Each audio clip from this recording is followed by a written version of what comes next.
Oke, sahabat teman semua.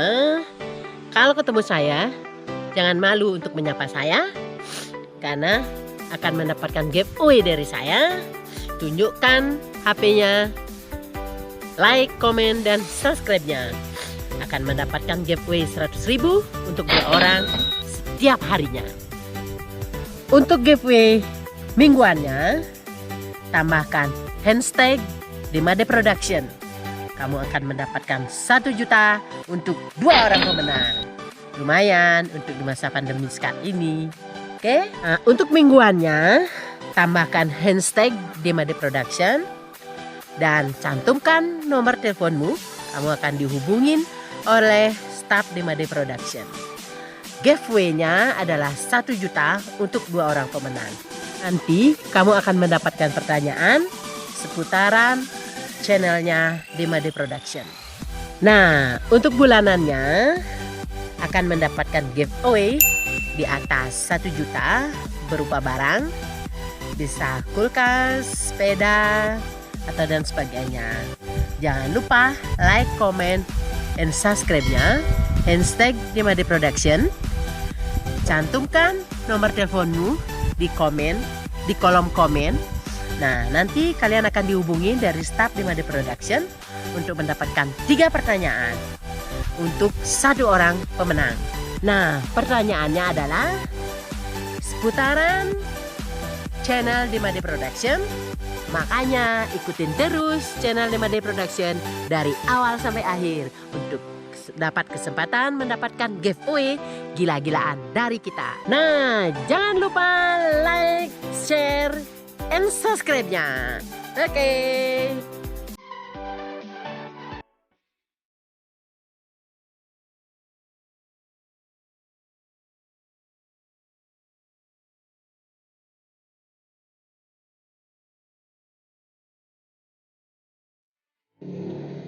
Swastiastu, ketemu lagi dengan saya Bu Jero di channelnya Demade Production. Hari ini kita akan mengadakan acara podcast. Nah, seperti apa podcast itu? Bintang tamunya tentunya yang gokil, menginspirasi, asik pokoknya. Ayo kita ikutin seperti apa? Ikut saya. Nah, siapakah dia? Ini dia orangnya, Pak D. Rembo. Swastiastu Pak D. Nabi Gatre. Baik. Pak D, ya, tapi sana Pak D kan seorang musisi, juga seorang pengusaha, sangat menginspirasi lah untuk masyarakatnya gitu. Langsung kan? Ya, kita mau tanya-tanya sedikit Pak D tentang usahanya Pak D nih. Tentang usahanya Pak D. Sebenarnya nama Pak D siapa? Kok Pak D Rembo apa siapa? Nama aslinya, nama aslinya. Kalau nama di KTP yang namanya Imade Juliarto. Imade Juliarto karena dari dulu waktu kecil naik kelas dikasih hadiah sama bapak 1 losin baju Rembo gitu. Jadinya tiap hari saya pakai baju Rembo. Udah diganti tuh. Udah ganti tiap hari. Jadinya teman-teman bilang nggak pernah ganti baju kan? Kemarin lain tapi sablonannya sama, jadinya kayak nggak pernah ganti baju gitu ya. 1 lusin lumayan ada 12 biji. 12 biji dikasih baju Rembo. Ya. Aduh, warna sama semua. Berarti dari pemberian orang tua baju Nike yang akhirnya menjadi nama Rembo gitu ya. Sampai sekarang terkenalnya namanya Pak D Rembo gitu. Pak D. Pak D. Siap. Yang kan ada mau tanya-tanya beberapa pertanyaan nih. Mungkin bukan beberapa tapi banyak pertanyaan. 1 pertanyaan 5.000. Ada beberapa pertanyaan yang dia mau tanyakan. Mungkin dari fan-fannya Pak D juga ingin tahu Pak D itu usaha apa, bergerak di bidang apa. Dia awal dengan pertanyaannya terkait dengan usaha Pak D. Nike apa namanya, dari tahun berapa untuk bergeraknya usaha Pak D saat ini?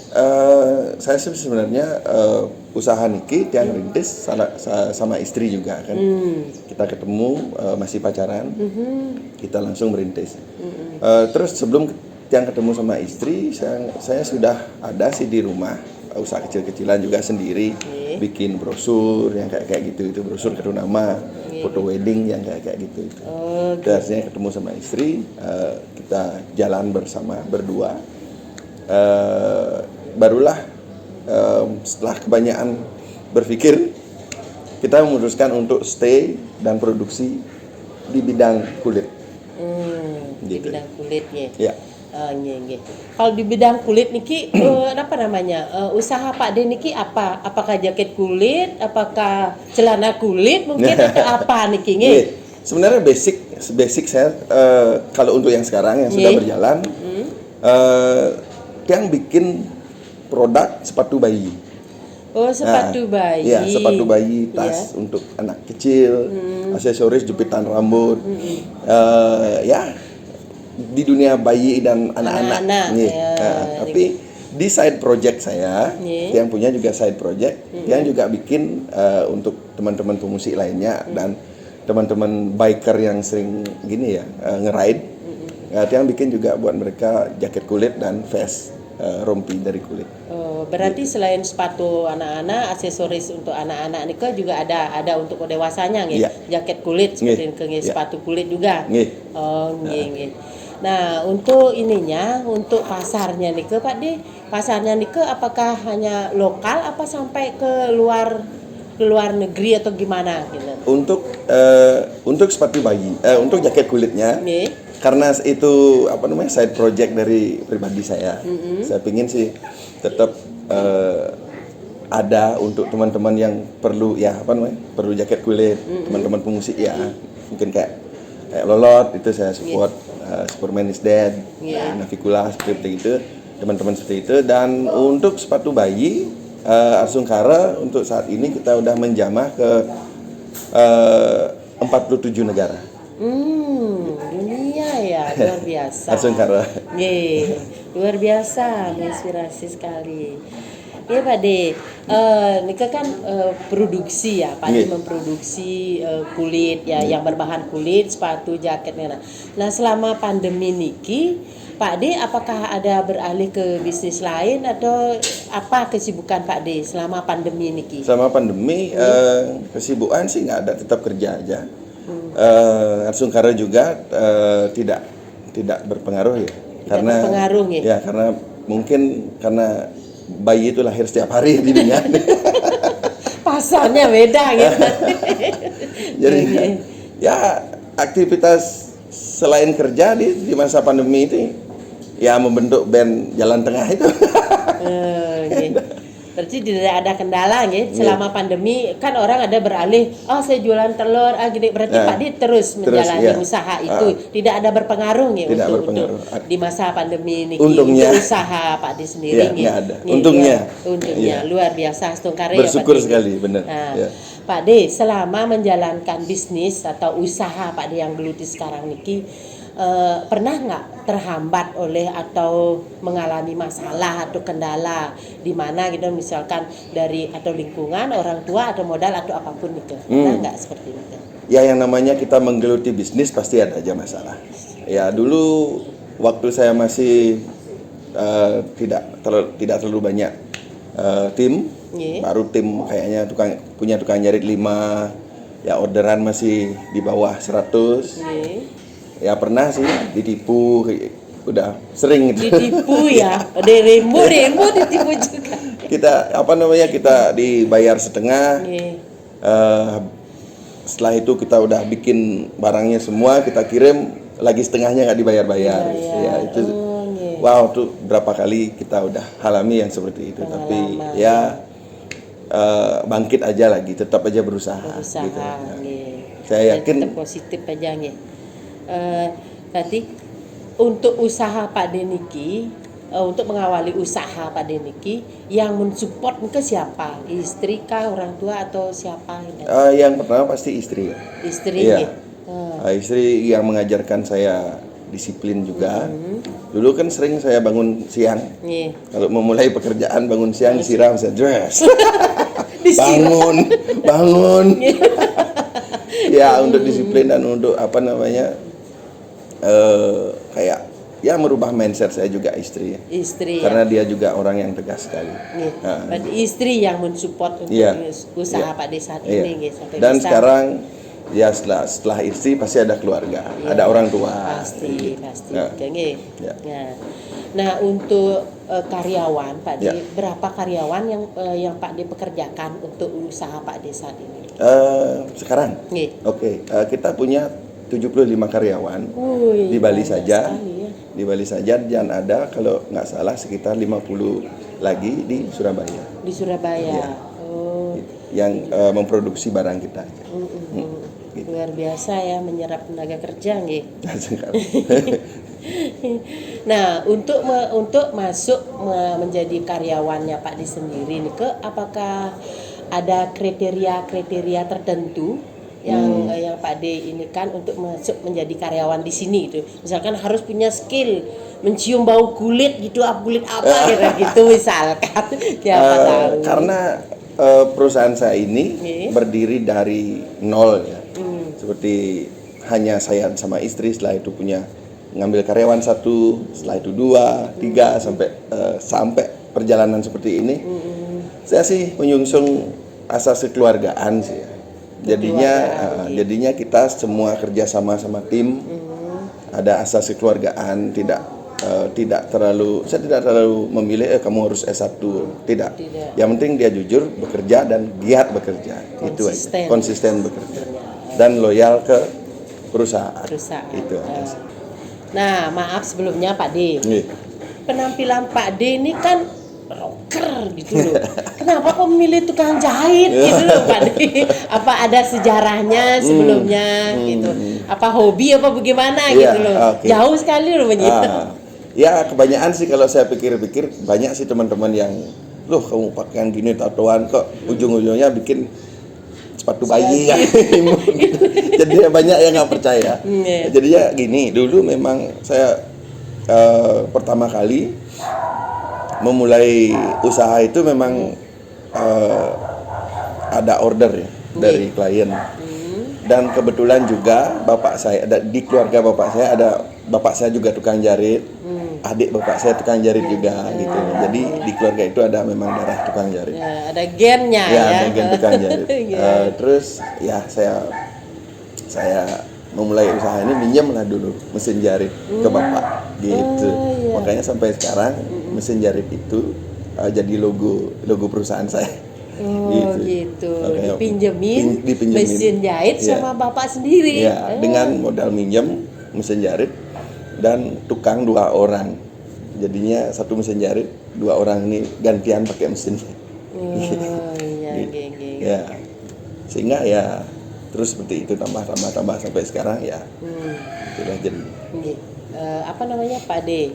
Niki kan produksi atau usaha Pak D Niki kan bergerak di bidang kulit ya dia, sepatu kulit ini.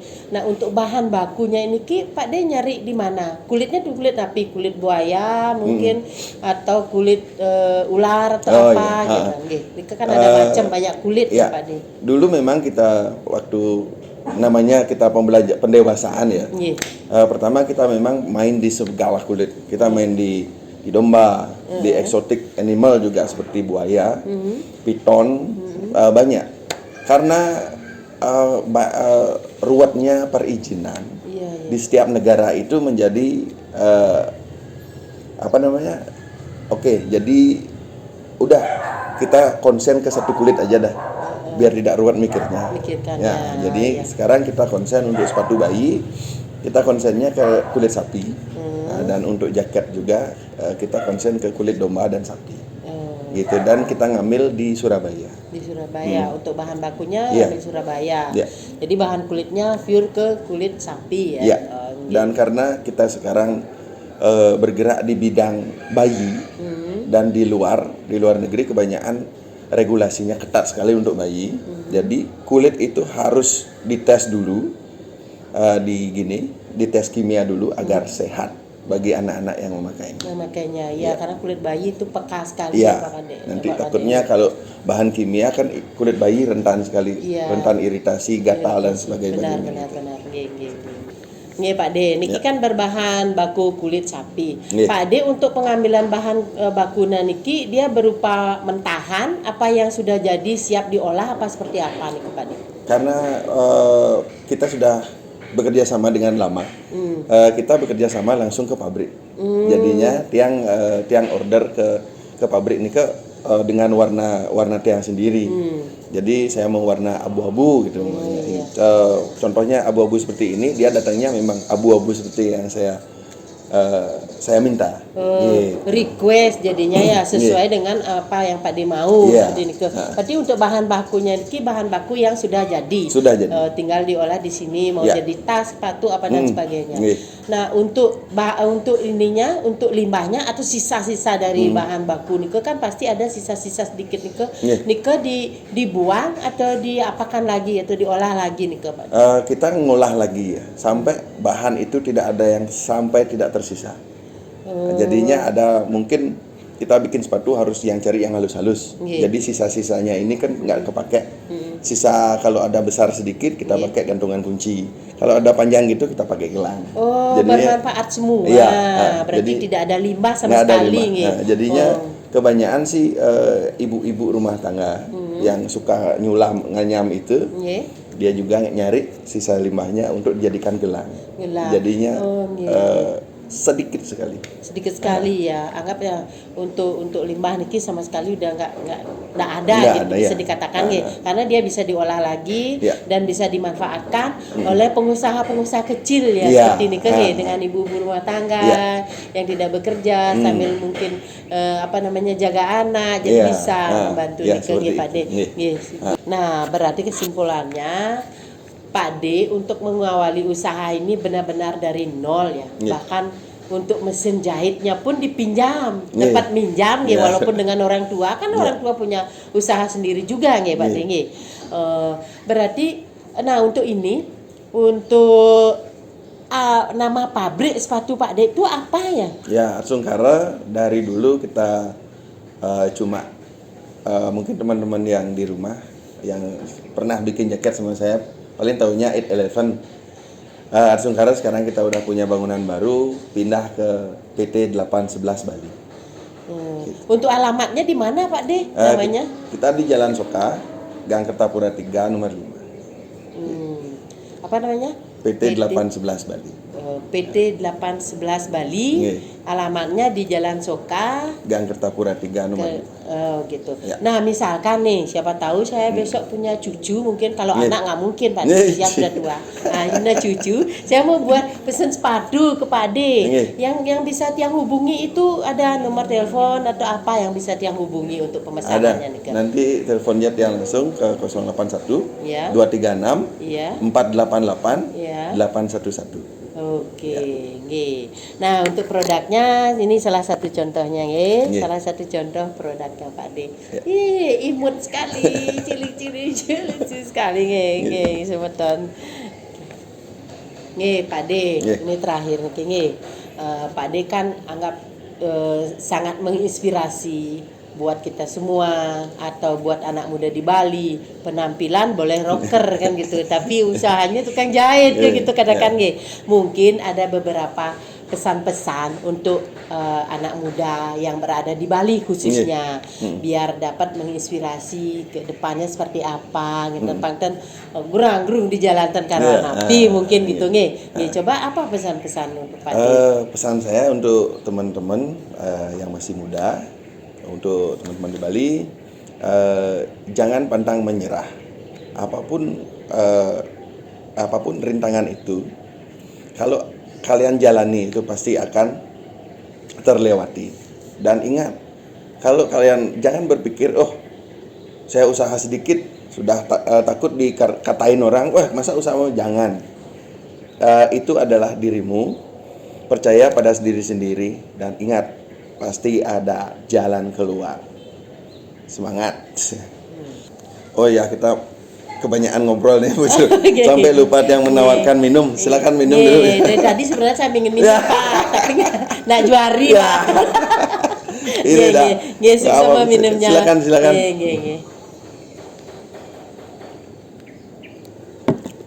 Ya, Kang Yang teh. Suksema Pak D atas waktunya. Nah, sangat menginspirasi untuk teman-teman muda di Bali. Suksema waktunya. Terima kasih banyak. Ya. Nah, itu tadi bincang-bincang kita dengan Pak D Rembo yang pengusaha yang sangat menginspirasi untuk anak muda di Bali. Tentunya walaupun penampilannya rocker, tapi jiwanya adalah jiwa pengusaha yang menginspirasi kita semua. Nah, sekian untuk podcast hari ini. Tonton terus saya Bu Jero di channelnya Dimade Production.